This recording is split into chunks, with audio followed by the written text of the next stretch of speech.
Peace, peace in Gaza! Peace, peace in Palestine! Peace, peace Palestine! Peace, peace in Gaza! Peace, peace in Gaza! Peace, peace in Gaza! Peace, peace in Gaza! Gaza have been under siege for about 2 years. There's no food, no medicine entered to the people there. They couldn't kill them by starvation, no medicine, no food, even water. They stopped entering the water and the oil supply for the last 2 years. And after that, Gaza transformed into the largest prison in the world. About 1.8 million people are under siege, completely prisoner. And now, the last since about 8 days, the guard starts shooting the prisoners, killing children, innocent people, bombing with the most modern bombers in the world, supplied by the Americans, killing innocent people, demolish houses everywhere. If you look at the picture everywhere, by the time we're standing here, you have maybe about 200 people get injured from the continuous bombardment of Gaza all the time.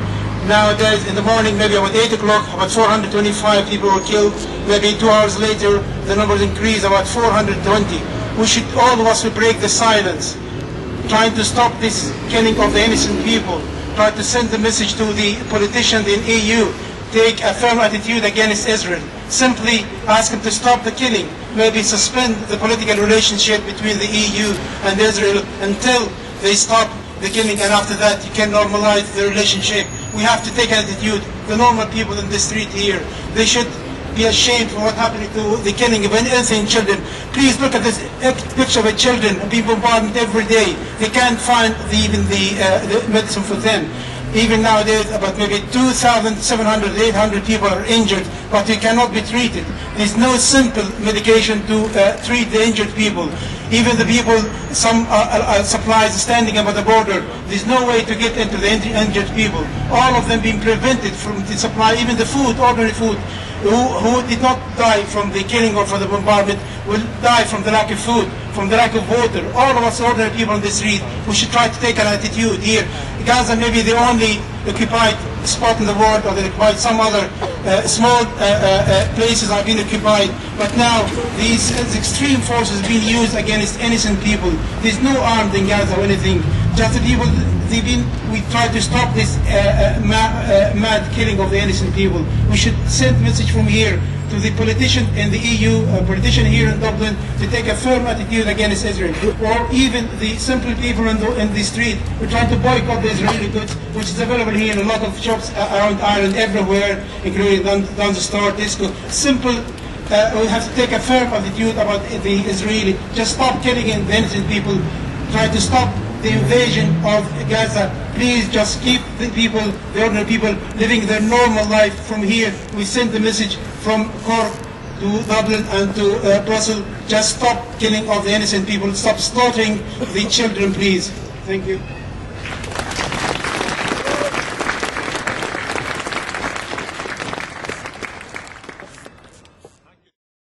Leaders blame the Hamas resistance group for the conflict.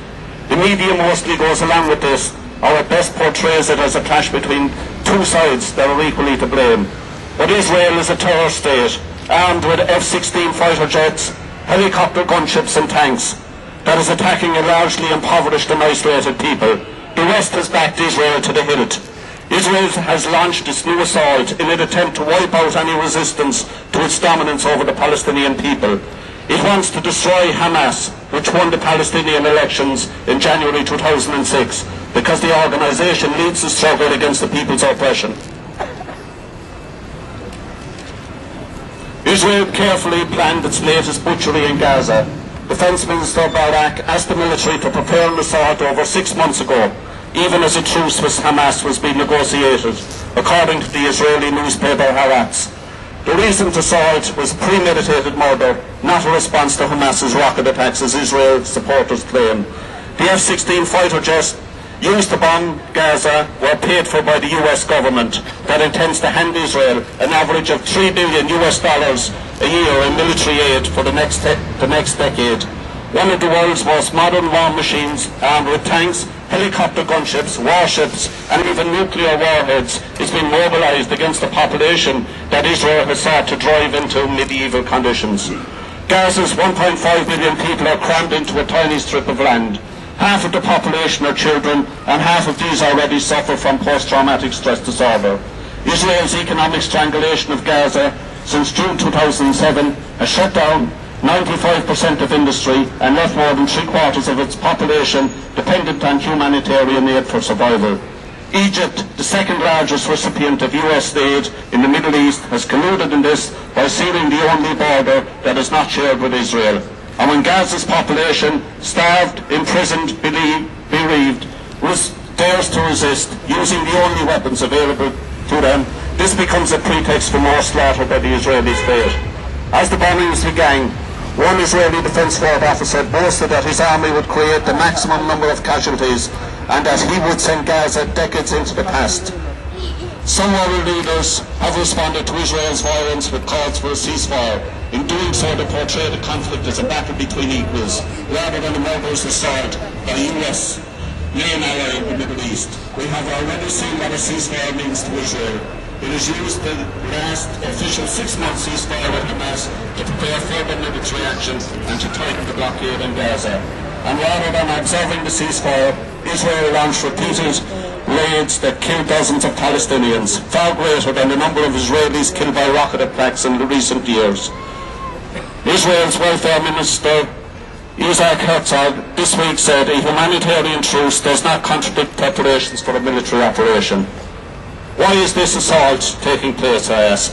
One factor is the timing of the attack is the Israeli election planned for February. Outgoing Prime Minister Ehud Olmert and his Kadima party's candidate, current Foreign Minister Tzipi Livni, needed to bolster their flagging popularity. This dovetailed with two more long-standing ambitions.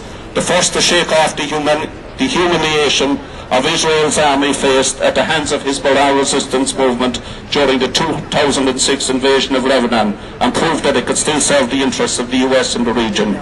The second was to impose its dominance over the Palestinians and the wider region by overthrowing